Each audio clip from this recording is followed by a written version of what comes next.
The wind howled through the shattered glass of the Pine Ridge train depot, a forgotten, rotting relic on the edge of town. For 20-year-old Fiona Reynolds, it wasn't just a dilapidated building, it was a desperate lifeline. She had spent her absolute last $10, every single penny she owned, to buy this condemned nightmare at a corrupt city auction, trading the back seat of her freezing car for a roof that barely held off the rain. The locals laughed.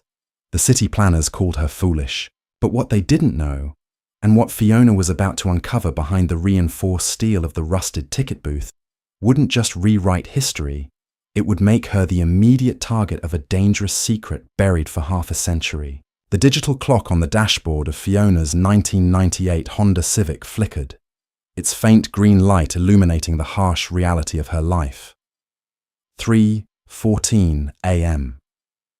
The temperature outside had dropped to a bitter 14 degrees, and the thin thrift store sleeping bag she had wrapped around her shoulders was entirely useless against the biting Oregon winter. At 20 years old, Fiona Reynolds was completely invisible. Just 2 years prior, she had been a promising college student with a partial scholarship, but the sudden, devastating loss of her mother to an aggressive illness had entirely derailed her life. The medical bills had devoured their modest savings.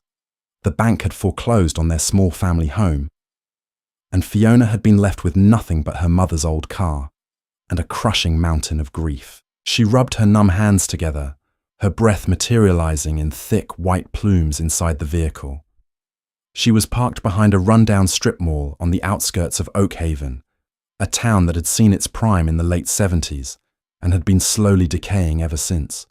She hadn't eaten a real meal in 3 days, surviving on stolen packets of crackers and lukewarm tap water from gas station bathrooms. Suddenly, a harsh, blinding light flooded the interior of the Civic. Fiona flinched, throwing a hand over her eyes. A heavy flashlight tapped against the frost-covered glass of the driver's side window. "Move it along, kid," a gruff voice echoed from the other side. It was Officer Higgins, a local cop who had made it his personal mission to ensure the town's homeless population stayed out of sight.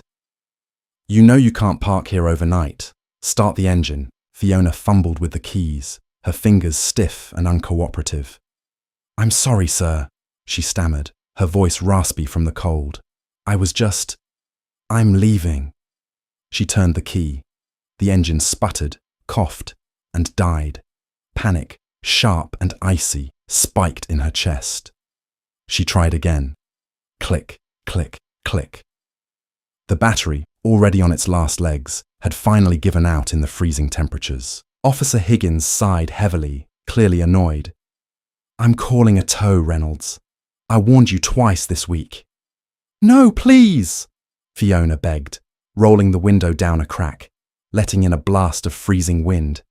"If you tow it, I lose everything. It's my home. I just need a jump. Please." Higgins shone the light directly into her tear-streaked face, his expression unreadable for a long moment. Finally, he lowered the beam. "I'm not a roadside service. You have until noon to get this piece of junk off private property, or it's going to the impound lot. And if it goes to the lot, you're not getting it back without paying the $300 release fee." He turned on his heel and walked back to his cruiser, leaving Fiona in the suffocating darkness. She leaned her head against the steering wheel, hot tears cutting tracks through the grime on her cheeks. She was out of options. She had exactly $12.50 to her name, crumpled in the bottom of a worn canvas backpack. She couldn't afford a tow. She couldn't afford a new battery. By noon, she would be entirely on the streets, fully exposed to the lethal winter elements. As the sun began to rise, painting the dreary sky in pale shades of grey, Fiona abandoned the car. She slung her backpack over her shoulder, packing only her mother's silver locket, a change of clothes, and a few toiletries. She began the long, freezing walk toward the centre of Oak Haven. She needed a place to warm up, a place where she wouldn't be chased away. The local library didn't open until 10. The only place with its doors unlocked this early was the Oak Haven Municipal Building. She slipped through the heavy glass doors, the sudden rush of heated air making her skin prickle and burn. She huddled on a wooden bench in the back corner of the lobby, pulling her knees to her chest, trying to make herself as small as possible. It was then that she noticed the bulletin board across the hall. Pinned beneath a layer of glass was a bright yellow flyer, its bold black letters screaming for attention. Oak Haven County Tax Default Property Auction. Today, 9 a.m. Fiona stared at it blindly at first, her exhausted brain struggling to process the words. She had heard of these auctions before. The city seized abandoned, derelict properties from owners who hadn't paid taxes in decades and auctioned them off to the highest bidder to recoup their losses. Usually wealthy developers from out of state swooped in, buying up cheap land to bulldoze. She had no business at a property auction. But the doors to the assembly hall were already open, and inside there were padded chairs, free coffee in styrofoam cups, and most importantly, heat. With her head down, Fiona slipped into the back of the room, taking a seat in the very last row. She wrapped her hands around a cup of black coffee, letting the warmth seep into her frozen bones, and watched as the room slowly filled with men in expensive suits and local contractors smelling of sawdust and cheap cologne. She had no intention of participating. She was just a ghost, seeking temporary refuge from a world that had completely discarded her. But fate, as Fiona was about to learn, had a very twisted sense of humour. By 9:30 a.m., the auction was in full swing. The auctioneer, a fast-talking, red-faced man named Thomas Sterling, stood behind a wooden podium, his gavel slamming down with rhythmic aggression. Properties were going fast. Small residential lots sold for $10,000. Larger commercial spaces went for $50,000. Fiona watched in a detached daze, mesmerized by the sheer amount of money casually tossed around by the men in the room. To them, $10,000 was a business expense. To Fiona, it was a mythical fortune. "All right, folks, moving on to item number 42, Sterling announced, adjusting his glasses and looking down at his ledger with a distinct expression of distaste. "We have the old Pine Ridge train depot, located on the far east side of the county line, off Route 9. A collective groan rippled through the room. A few of the contractors actually laughed. Sterling cleared his throat, trying to maintain order. Yes, we all know the property. It comprises the original 1920s brick depot building and 1 acre of surrounding land. Now, full disclosure, the property has been abandoned since 1978. It has extensive structural damage, a collapsed roof in the waiting area, and the city has slapped it with a mandatory demolition order." He looked out at the crowd, essentially apologizing for even bringing it up. "Whoever purchases this property assumes full liability. You will be responsible for the cost of safely demolishing the building and clearing the asbestos before any new development can begin. City estimates the demolition cost at around $45,000. Fiona sat up a little straighter. The Pine Ridge Depot. She knew it well. It was a massive, imposing brick structure, completely overgrown with creeping ivy, sitting miles away from anything important. She had driven past it countless times, always struck by how sad and forgotten it looked. "The city is looking to just get this liability off our books," Sterling continued. "We are opening the bidding at $10. Do I have $10? Silence hung heavy in the room. No one moved. No one spoke. "Come on, gentlemen," Sterling urged. $10 for an acre of land. Yes, you have to pay for the demolition, but the land itself has to be worth something. Do I hear $10? The man sitting in the row ahead of Fiona, a wealthy real estate developer named James Gable, scoffed loudly to his colleague. 45 grand to tear down a toxic wasteland. You couldn't pay me to take that garbage. Let it rot. Fiona stared at her hands. She reached into her pocket, her fingers brushing against her crumpled $10 bill and 2 quarters. Her entire net worth. Her car was dead. She had nowhere to sleep tonight. The temperature was supposed to drop to single digits. If she stayed on the streets, she might actually die. A building, her mind whispered. It's a building. It has walls. Yes, the roof was partially collapsed. But surely there was a corner, a room, A closet that was still dry. A place where the wind couldn't reach her. A place she wouldn't be chased out of by the police. The city wanted it demolished, but how long would that take? Months? A year? It could give her time. Time to find a job, time to save up, time to survive the winter. Going once for $10, Sterling called out, his gavel raised. Going twice, it was a completely irrational, desperate and potentially illegal idea. But desperation makes its own rules. Fiona's hand shot up into the air. The entire room turned to look at her. Heads swiveled. Conversations abruptly ceased. James Gable turned around in his seat, his eyes scanning Fiona's thrift store clothes, her unwashed hair, and the battered backpack at her feet. His lip curled in a mixture of confusion and disgust. Sterling froze, his gavel hovering mid-air. He squinted toward the back of the dimly lit hall. I have a bid in the back. $10. Do I have 20? Anyone for 20? The silence was deafening. Nobody was going to bid against her. They thought she was insane. Sold, Sterling said, bringing the gavel down with a sharp crack. To the young lady in the back for $10. Please see the clerk at the front desk to settle your account and transfer the deed. Fiona's heart hammered against her ribs like a trapped bird. Her legs felt like lead as she stood up and walked down the long aisle toward the clerk's table.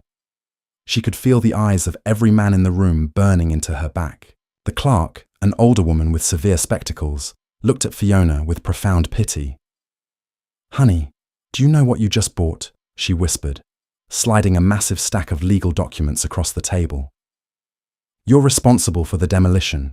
If you don't comply within 6 months, the city will fine you thousands of dollars."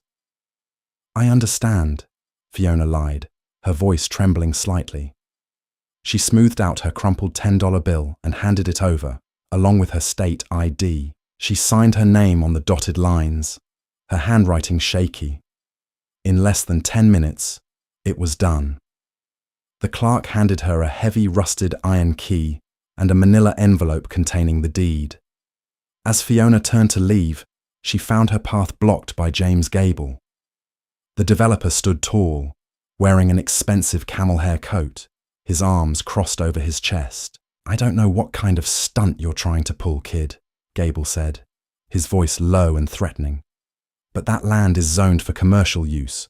When you inevitably fail to afford the demolition, the city is going to seize it right back, and I'll buy it for pennies. You just wasted your last $10. Fiona looked him dead in the eye, clutching the rusted key so tightly it cut into her palm. "It's my property now," she said quietly.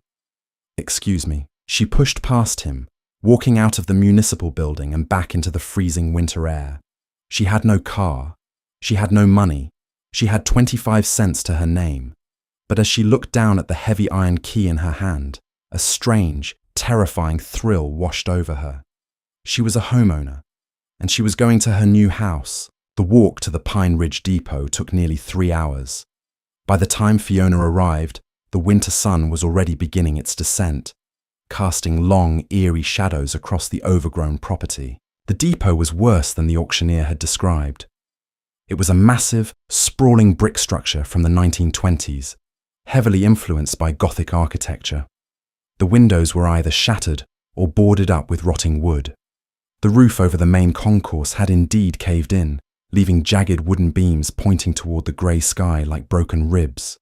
Wild, thorny vines choked the brickwork, pulling down the gutters and invading the interior. A faded, rusted sign hung crookedly over the main entrance.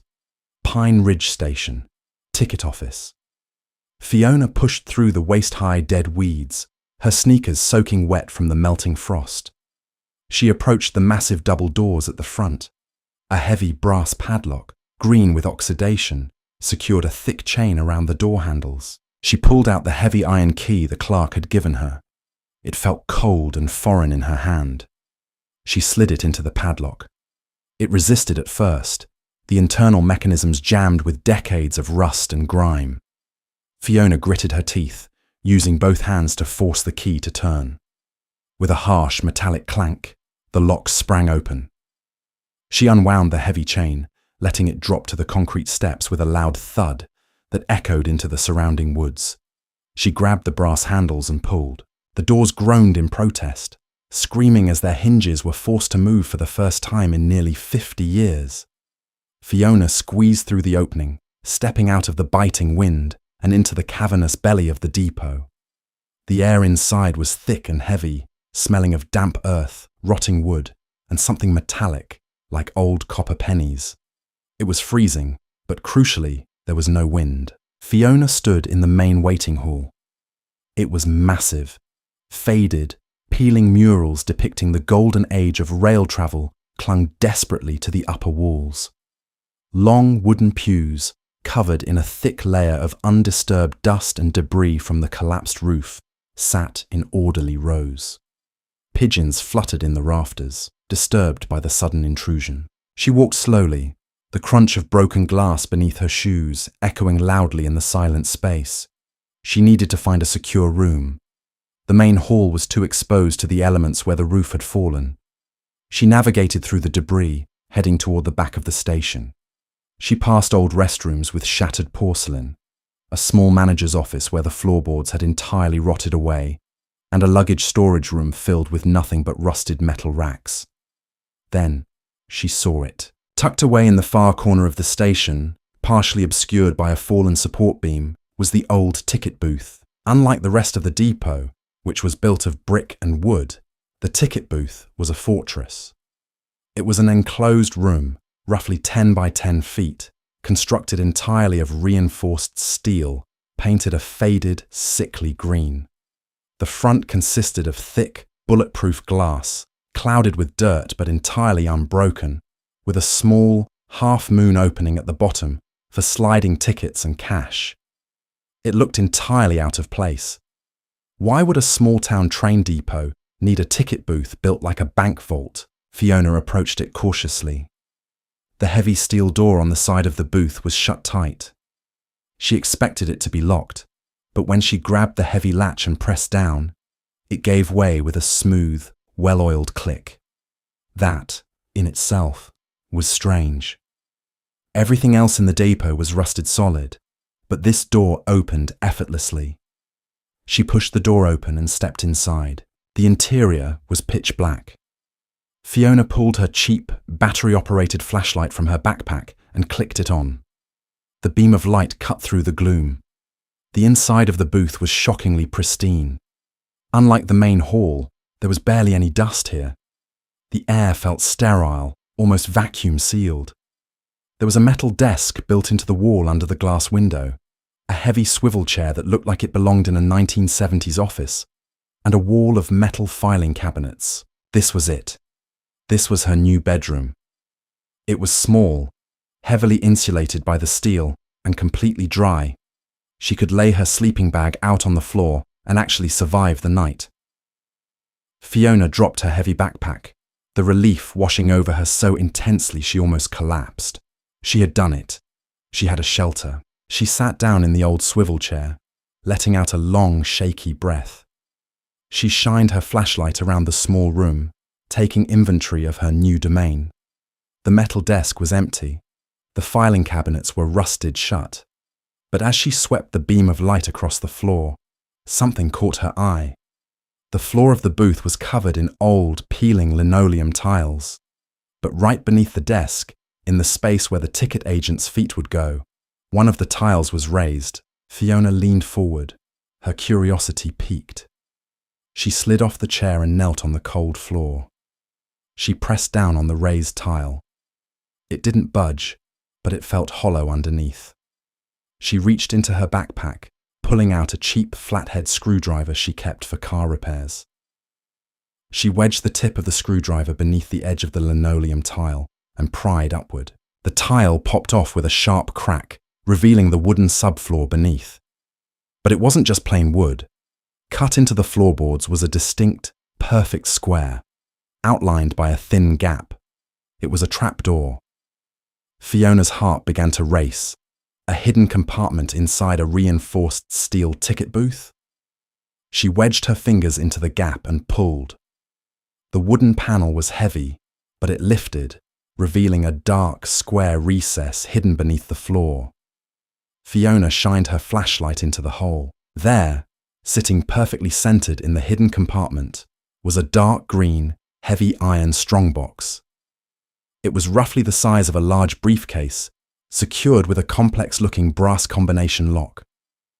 Fiona stared at it, her breath catching in her throat. She had bought an empty, rotting building for $10. But this box had been intentionally hidden.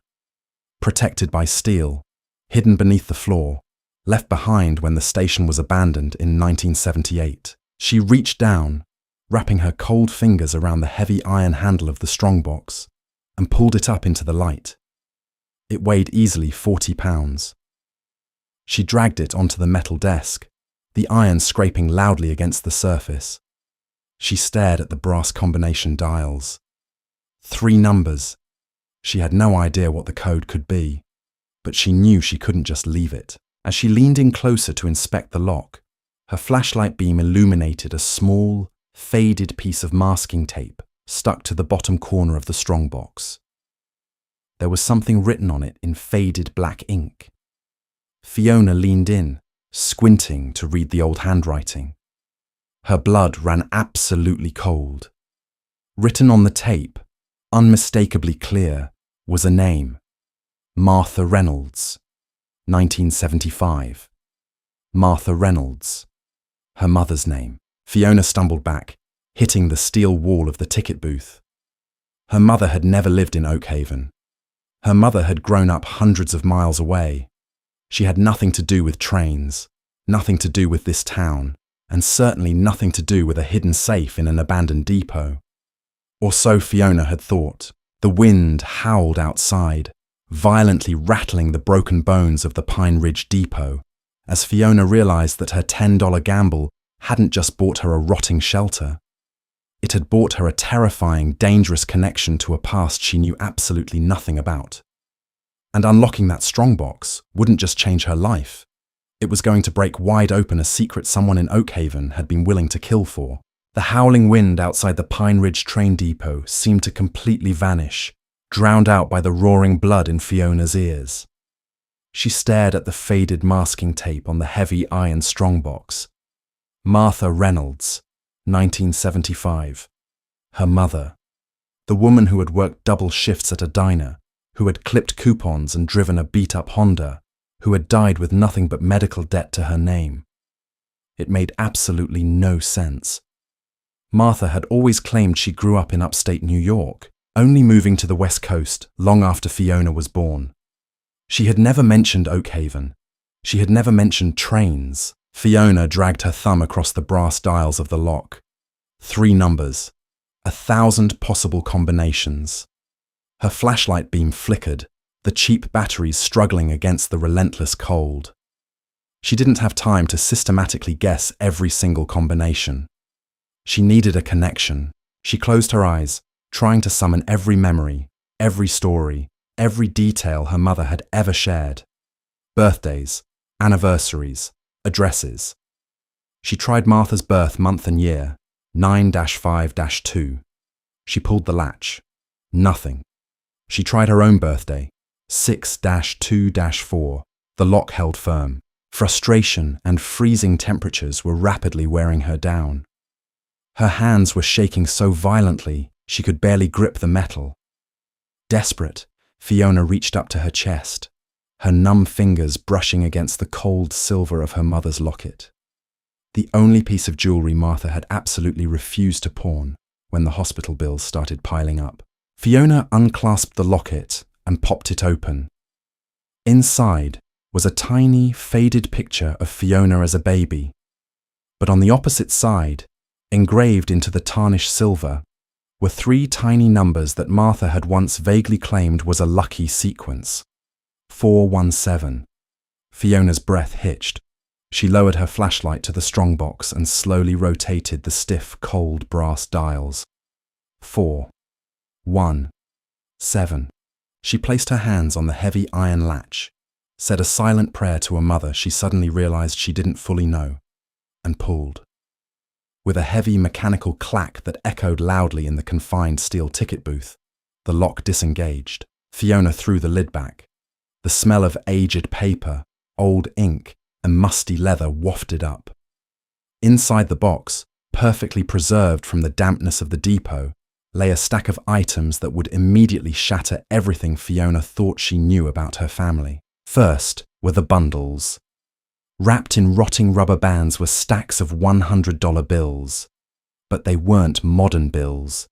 They were old, faded greenbacks from the early 1970s.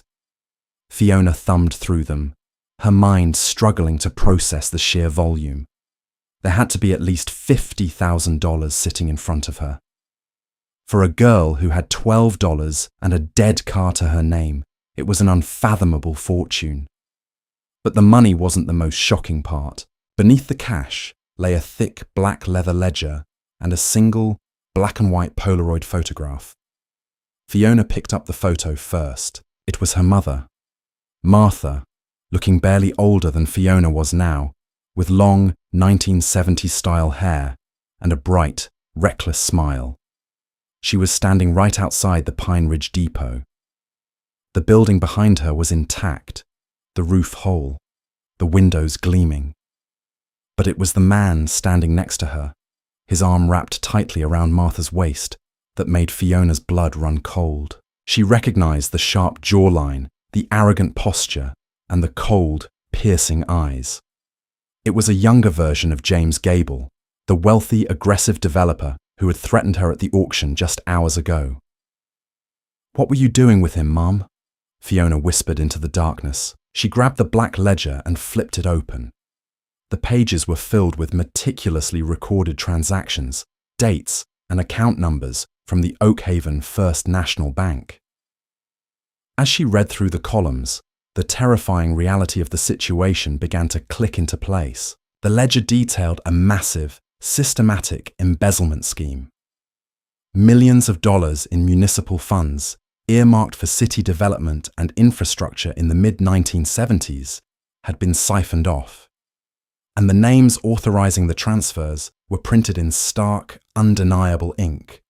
Harrison Gable, James's father, and Arthur Pendleton, the former mayor of Oakhaven. The final entry in the ledger was dated October 12, 1975. The exact day the city council abruptly voted to shut down the Pine Ridge Depot, declaring it a financial liability. Martha Reynolds hadn't just known these men. The neat, precise handwriting in the ledger belonged entirely to her. Martha had been the bookkeeper. Fiona's mind raced. Her mother had kept the records of a massive corruption ring that had functionally bankrupted the town of Oakhaven. And then she had hidden the ledger, the evidence, and her cut of the cash inside the reinforced ticket booth of the condemned depot before disappearing entirely, changing her life and raising Fiona in poverty to stay hidden. The city wanted this building demolished. James Gable had shown up at the auction for a worthless, toxic property, furious that a homeless 20-year-old had outbid him for $10. He didn't care about the land. He cared about the ticket booth. He cared about the ledger. If this book saw the light of day, the Gable real estate empire, built entirely on stolen municipal funds, would completely collapse, and James would go to federal prison. Fiona shoved the ledger, the photograph, and the stacks of cash into her canvas backpack. She had to get out. She had to go to the police. But as she zipped the backpack shut, a sudden, blinding beam of light swept across the shattered windows of the main concourse outside. Tires crunched heavily on the frozen gravel. An engine idled, a low, menacing rumble that vibrated through the decaying brick walls. Fiona froze, killing her flashlight instantly. She plunged into total darkness, her heart hammering wildly against her ribs.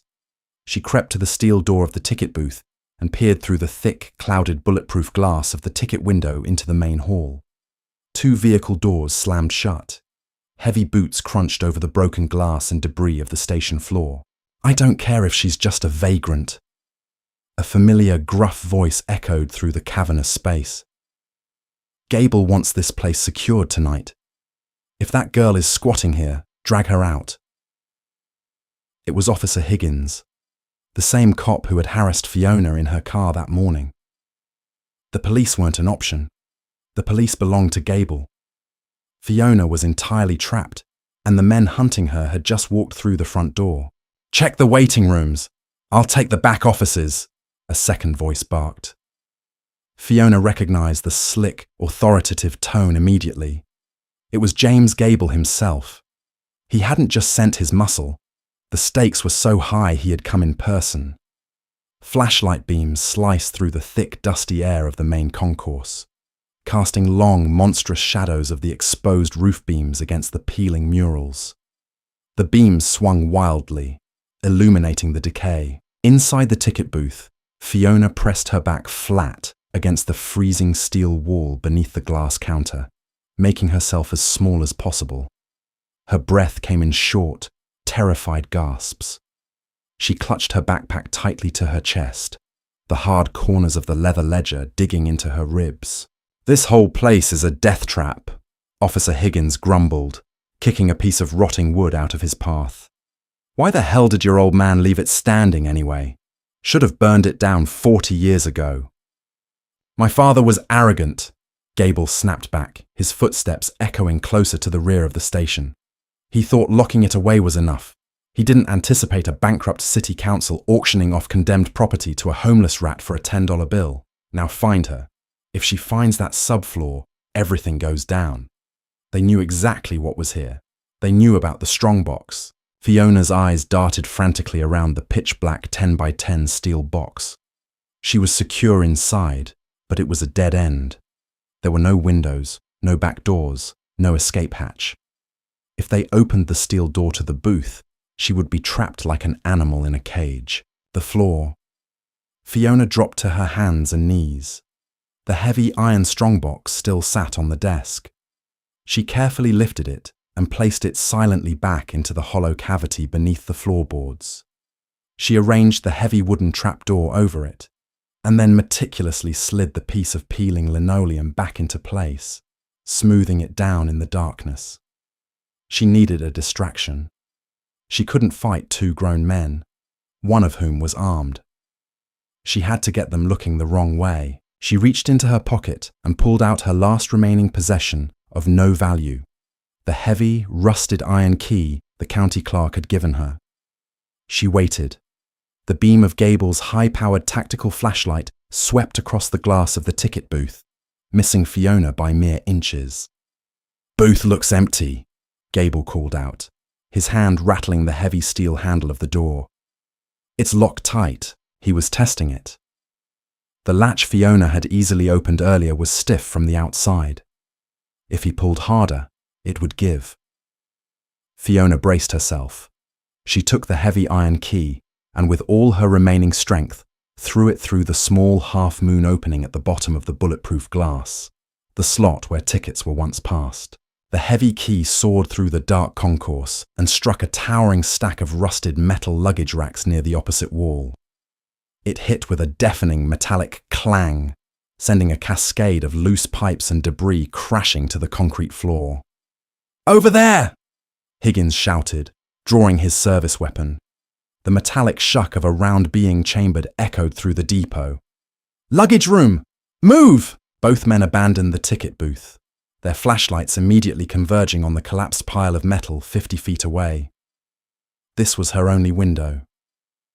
Fiona pushed the latch on the steel door and slipped out of the booth, moving like a phantom in the heavy shadows. She kept low, using the rows of rotting wooden pews for cover. The temperature outside was dropping fast, chilling her to the bone, but adrenaline flooded her system, masking the pain in her numb extremities. "Show yourself!"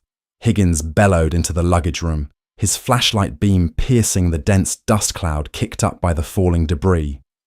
"Oak Haven Police! Come out with your hands up!" Fiona didn't look back. She crawled on her hands and knees toward the collapsed section of the roof at the far side of the concourse. The jagged wooden beams formed a treacherous ramp leading up toward a shattered clear-story window. She hoisted herself up onto the rotting wood.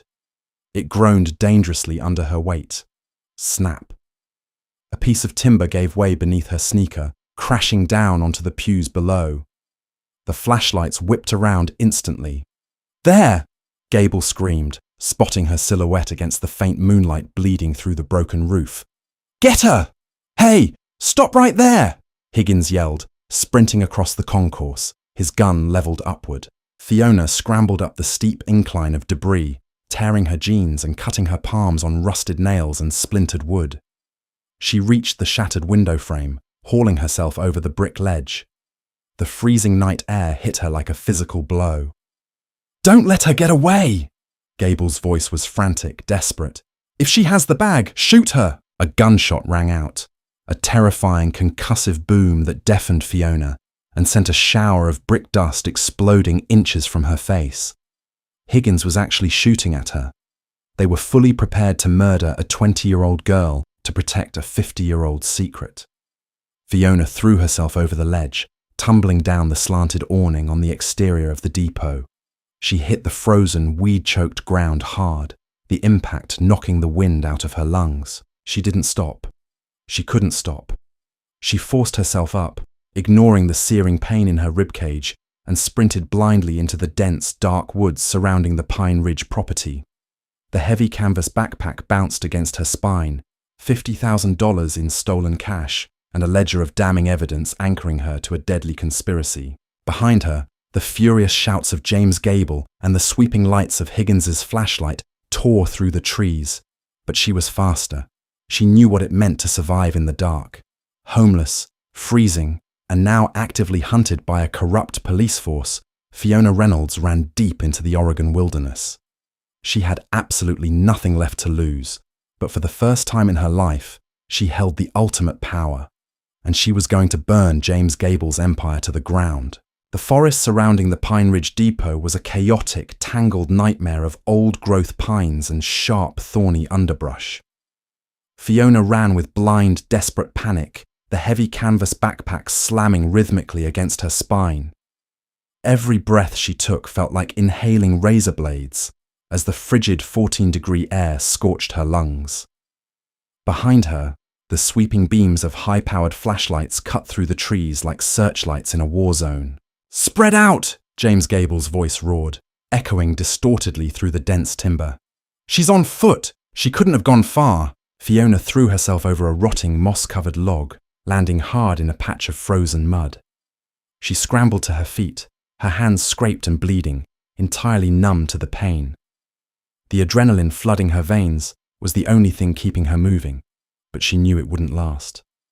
She was wearing a cheap thrift store jacket and soaked canvas sneakers. If Gable and Higgins didn't put a bullet in her, the extreme exposure certainly would. She needed to break her trail. She could hear the heavy, thudding footsteps of Officer Higgins stomping through the dried leaves a few hundred yards to her left. She veered sharply to the right, plunging deeper into the uncharted woods, letting the natural incline of the land guide her downward. After 20 agonizing minutes of sprinting, her legs felt like lead. The flashlight beams had faded into distant, sweeping halos, but she knew they were still hunting. The sound of rushing water cut through the silence of the woods. A creek. Fiona slid down a steep, muddy embankment, crashing through brittle bushes until she reached the water's edge. The creek was wide, the water moving fast over smooth, dark stones, its edges rimmed with jagged ice. She didn't hesitate. She stepped into the water. The agonizing, shocking cold immediately bit through her shoes and jeans, paralyzing her calves. She waded downstream, the icy water rising to her knees, using the creek bed to mask her footprints. She walked in the freezing current for what felt like an eternity, her teeth chattering so violently she thought they might shatter. When she finally dragged herself up the opposite bank, she collapsed onto the frozen earth, her body convulsing with violent shivers. Hypothermia was setting in rapidly. Her vision was blurring at the edges, the darkness of the forest closing in. Through the trees, a faint, flickering orange light caught her eye. She blinked, trying to focus. It wasn't a flashlight. It was warm, steady, a window. Forcing herself to stand on legs that felt completely detached from her body, Fiona stumbled toward the light. As the trees parted, A small, weathered farmhouse came into view. Smoke drifted lazily from a stone chimney, and an old, rusted Ford pickup truck was parked in the gravel driveway. It was a massive risk. For all she knew, this house belonged to one of Gable's friends. But the cold was no longer a threat. It was a promise. She would die out here in less than an hour. She crept toward the back of the property, bypassing the glowing windows of the main house. A large wooden barn sat 50 yards away, its heavy doors slightly ajar. Fiona slipped inside. The air was still freezing, but it smelled of dry hay, motor oil, and old leather. It was a shelter from the lethal wind. She crawled behind a massive stack of hay bales, pulling her knees to her chest, desperately trying to conserve whatever body heat she had left. She unzipped her backpack in the pitch black, running her trembling fingers over the cold leather of her mother's ledger. It felt like a ticking bomb. Suddenly, the barn was flooded with blinding, overhead fluorescent light. Fiona gasped, throwing a hand over her eyes. "Don't move a muscle," a rough, gravelly voice commanded. Standing in the aisle, bathed in the harsh light, was an older man in a heavy flannel coat. He had a thick, grey beard, deeply lined features, and eyes as sharp as cut glass. In his hands, leveled directly at Fiona's chest, was a double-barreled shotgun. I'm not stealing anything," Fiona stammered, raising her shaking hands. "Please don't shoot, please." The man kept the weapon steady, his eyes scanning her soaked, shivering frame, her bleeding hands, and the desperate terror in her face. "You're trespassing on private property, kid, and you look like you've been to hell and back. Who's chasing you?" "The police," Fiona blurted out, too exhausted to lie. And a man named James Gable." The moment the name Gable left her lips, the atmosphere in the barn shifted violently. The old man's eyes narrowed. He didn't lower the gun, but his grip shifted. "James Gable," the man repeated, the name tasting like poison in his mouth. "And why exactly is the heir to the Gable empire hunting a half-frozen kid in the middle of the night?" Fiona looked at the shotgun, then at the man's hardened face. She had no choice. She reached into her open backpack. "Hey! Keep your hands where I can see them!" he barked. "It's a book!" Fiona cried out, pulling the heavy black leather ledger out of the bag and holding it up like a shield. "I bought the old Pine Ridge Depot at a tax auction today. I found this hidden under the floorboards in the ticket booth. It has all of his father's banking records, embezzlement, millions of dollars." The old man froze entirely. He stared at the black ledger, his jaw tightening. Slowly, methodically, he lowered the shotgun, clicking the safety on. "The Pine Ridge Depot," he whispered, a look of profound disbelief washing over his face. He stepped closer, reaching out and pulling the ledger from Fiona's trembling hands. He opened it, his eyes darting across the faded ink of the 1970s accounting entries. He looked up at Fiona, his expression unreadable. "My name is Elias Crawford," he said quietly. "I was a reporter for the Oakhaven Gazette 30 years ago. I lost my career, my marriage, and almost my life trying to prove that this exact book existed." Elias looked at her violently shivering body and then toward the barn doors. "They won't stop looking for you. Get up. We need to get you inside before you freeze to death and before Gable's dogs catch your scent." The inside of Elias Crawford's farmhouse was a stark contrast to the brutal cold of the woods. A massive stone fireplace roared in the living room, casting dancing shadows across walls lined with thousands of books and stacked, dusty filing cabinets. Fiona sat wrapped in 3 heavy wool blankets, clutching a steaming mug of black tea. She had changed into an oversized flannel shirt and sweatpants Elias had provided, her own soaked clothes tumbling in a noisy dryer down the hall. Slowly, agonizingly, the feeling was returning to her fingers and toes, replaced by a deep, aching throb. Elias sat at a heavy oak dining table across the room. He had a pair of reading glasses perched on his nose, and a magnifying glass in his hand, meticulously poring over the pages of the ledger. The stacks of 1970s $100 bills sat completely ignored at his elbow. To him, the money was irrelevant. The ink was the real treasure. "It's all here," Elias muttered, awe lacing his gruff voice. Every phantom contract, every shell company, Harrison Gable and Mayor Pendleton literally bled the city's infrastructure budget dry and funneled it into Gable real estate. This is the Holy Grail. It's the blueprint of how they stole Oak Haven. He looked up at Fiona, taking his glasses off. "But what I don't understand is how it ended up in the ticket booth." Harrison Gable was a ruthless, paranoid man. He wouldn't let evidence like this out of his sight, let alone hide it in a public train station. Fiona reached into the pocket of her borrowed flannel. She pulled out the faded Polaroid photograph and slid it across the table. "Because he didn't hide it," Fiona said softly. "She did." Elias picked up the photograph. He studied the image of the young woman with the bright smile standing next to a young James Gable. His eyes widened in recognition. "Martha," Elias breathed, tracing the edge of the photo. "Martha Davies. She was the junior accountant at the municipal building back in the 70s.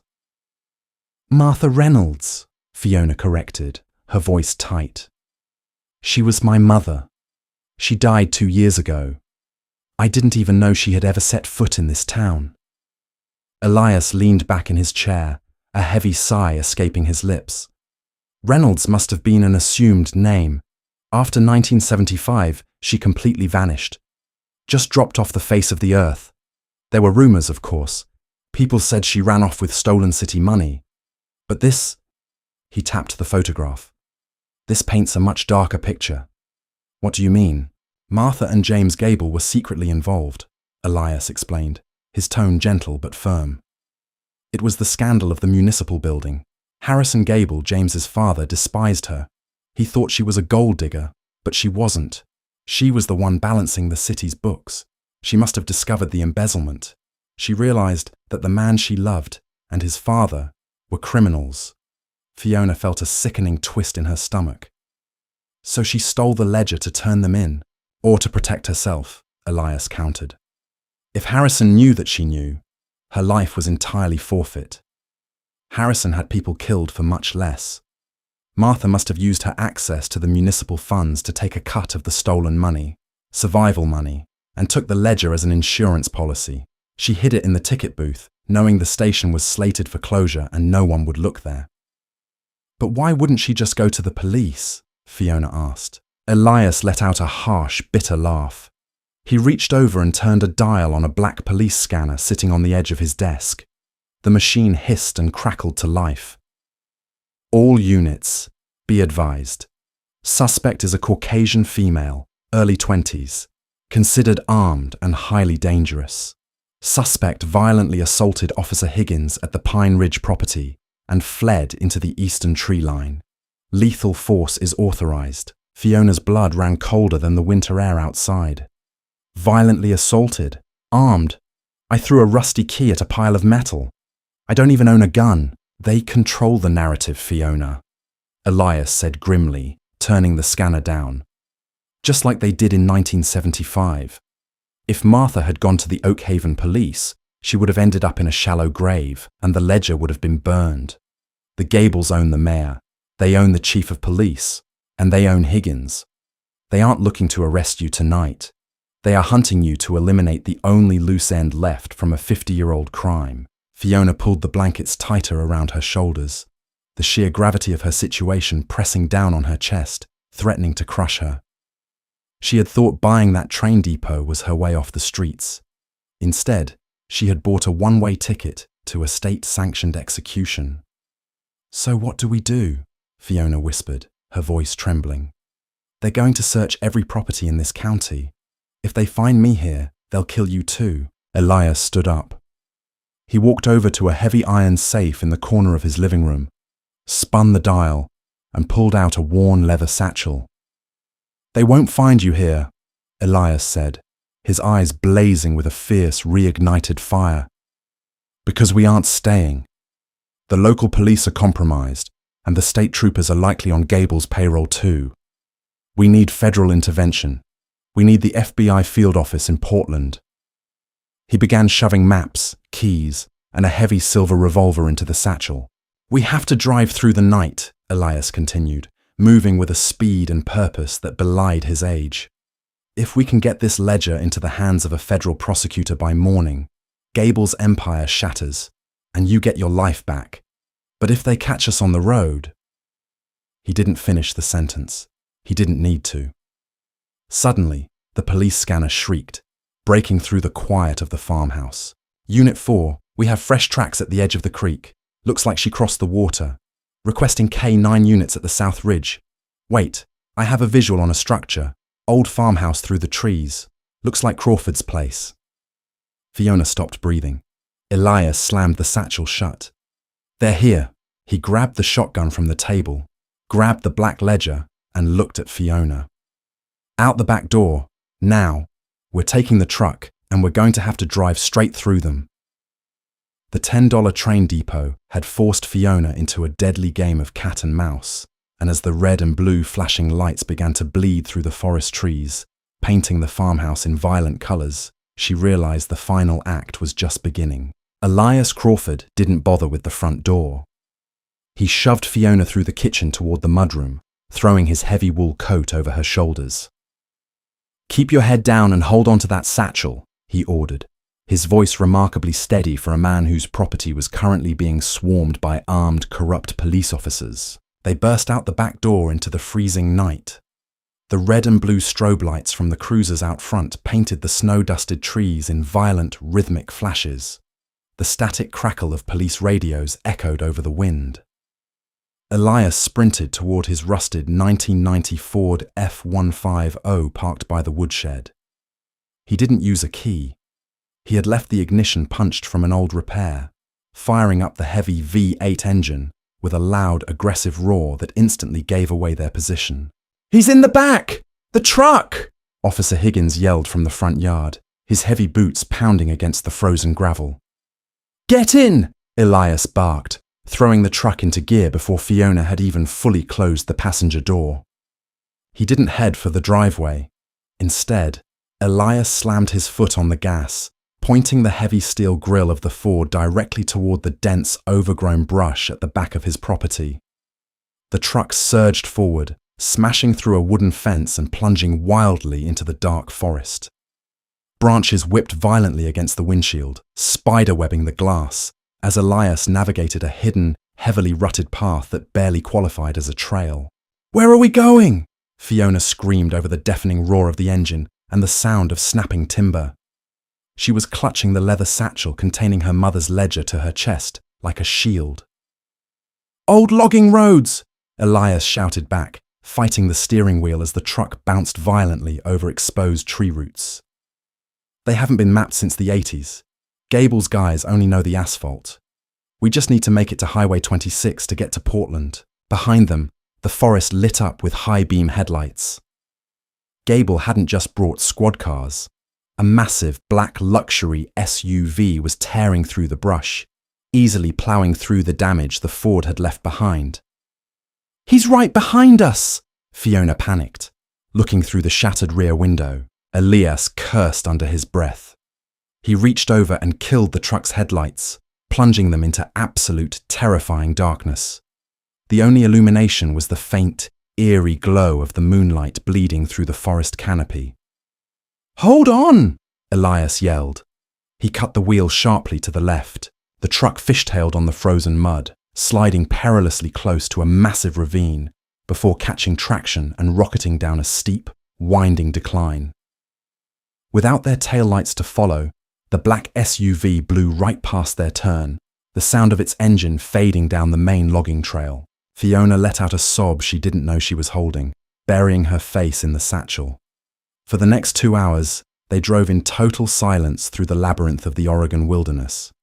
The heater in the old truck barely worked, and the freezing wind howled through the cracked windshield. But Fiona didn't care. She was alive. As the sky to the east began to turn a bruised, pale purple, signaling the approaching dawn. The dense trees finally gave way to the smooth black asphalt of Highway 26. Elias let out a long, ragged exhale, his knuckles white on the steering wheel. We made it out of Oak Haven County lines. The local cops have no jurisdiction here. If they pull us over now, it's a federal kidnapping charge. Fiona looked down at the satchel. "Why are you doing this?" she asked softly. "You didn't have to risk your life for me." Elias kept his eyes on the road, his expression heavy with decades of regret. In the fall of 1975, a young woman called the Gazette tip line. She was terrified. She said she had proof that the mayor and Harrison Gable were stealing the city blind. She asked me to meet her at the Pine Ridge Depot at midnight. That woman was Martha Davies, your mother. Fiona's breath caught. "Did you go?" "I was young. I was arrogant. I thought it was a prank," Elias confessed, his voice thick with shame. "I showed up an hour late. By the time I got to the station, it was empty. The next day, Martha was reported missing, accused of stealing city funds. I spent the next 20 years trying to prove she was framed, trying to find that ledger. It cost me everything.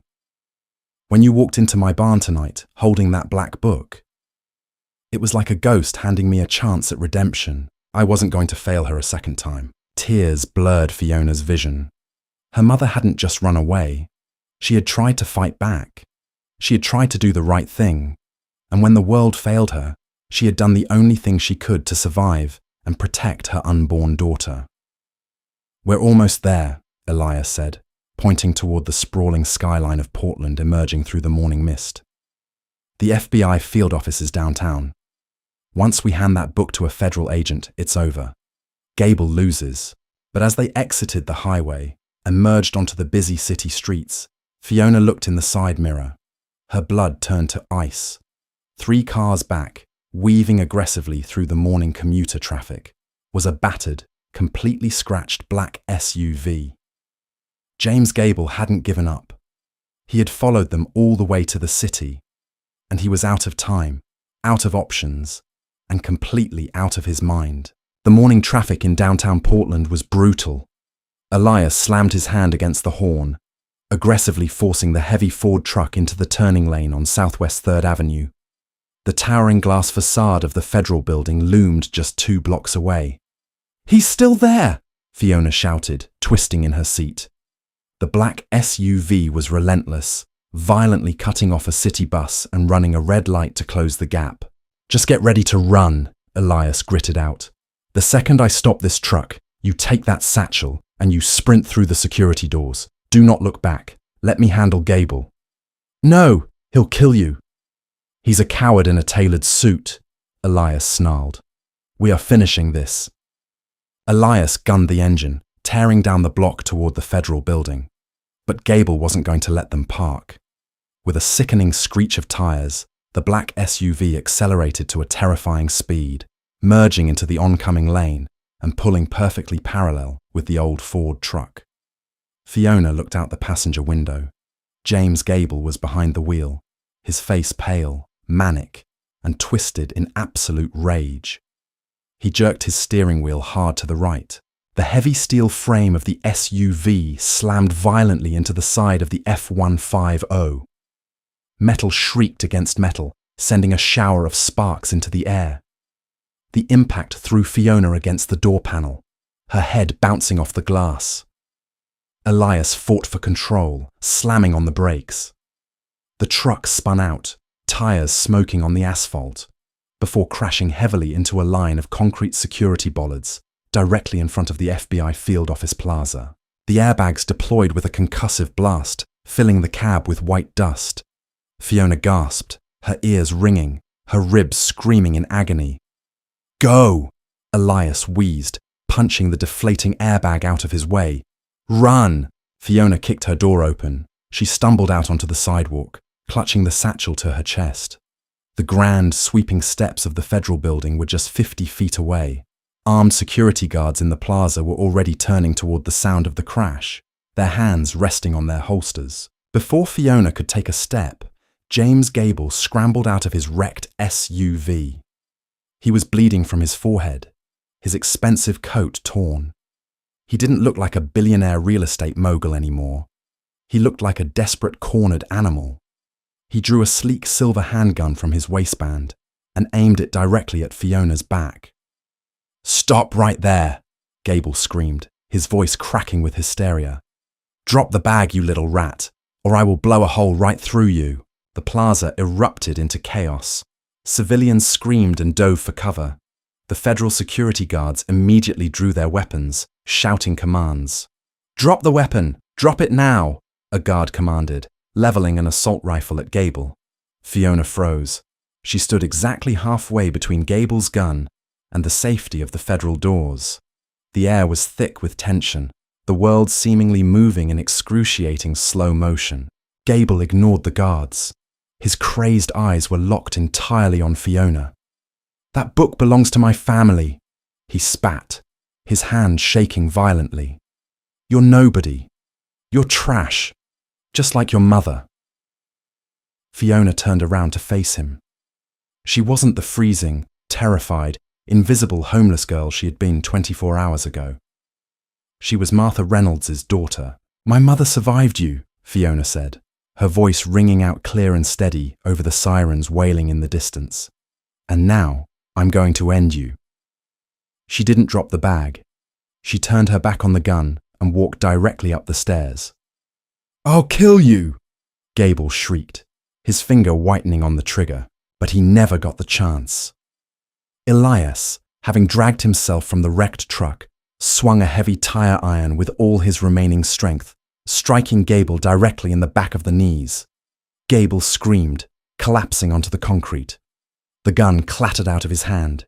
In seconds, 4 federal officers swarmed him, pinning the screaming, thrashing billionaire to the ground and locking him in handcuffs. Fiona walked through the heavy glass doors of the FBI field office. She walked up to the bulletproof reception desk, unzipped the battered canvas backpack, and pulled out the black leather ledger. She slid it across the counter. "I need to report a crime," she said. "A 50-year-old crime." The fallout was catastrophic and immediate. Within 48 hours, the FBI raided the Gable Real Estate corporate offices, the Oak Haven Municipal Building, and the local police precinct. The ledger Fiona provided was the Rosetta Stone of corruption. It meticulously detailed shell companies, illegal kickbacks, and forged safety inspections. James Gable was indicted on 52 counts of federal fraud, embezzlement, and attempted murder. Officer Higgins and the corrupt chief of police were stripped of their badges and arrested. The dark, suffocating grip the Gable family had held over Oak Haven for half a century was shattered overnight. Elias Crawford was hailed as a local hero. The Oak Haven Gazette published a front-page apology to the retired journalist, finally printing the exposé he had spent his entire life trying to write. As for Fiona, her life changed in ways she couldn't have ever imagined. The $50,000 in vintage $100 bills found in the strongbox had to be surrendered to the federal government as evidence of the original embezzlement. But Fiona didn't care. She didn't need the stolen cash. Because legally, Fiona Reynolds was the sole, uncontested owner of the Pine Ridge Depot and the surrounding acre of land. With James Gable's monopoly destroyed, out-of-state developers flooded into Oak Haven, eager to revitalize the freed town. The Pine Ridge property, which Gable had aggressively zoned for high-value commercial use to artificially inflate his own portfolio, was suddenly the most desirable plot of land in the county. 6 months after the terrifying night in the woods, Fiona sat in a pristine attorney's office in Portland. She signed a contract selling the depot property to a national development firm. The purchase price was $3.2 million. Fiona used the money to buy a beautiful, modest home in the Pacific Northwest, right next door to Elias, whom she now considered family. She paid off the remaining medical debts her mother had left behind, clearing Martha's name once and for all. On a quiet, warm autumn afternoon, Fiona visited a small cemetery overlooking the ocean.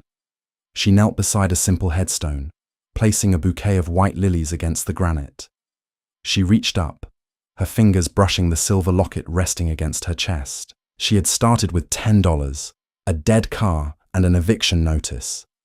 But because of the incredible bravery of a mother who refused to be broken by corrupt men, Fiona had found more than just a hidden treasure. She had found her family's legacy. "We won, Mom," Fiona whispered to the wind.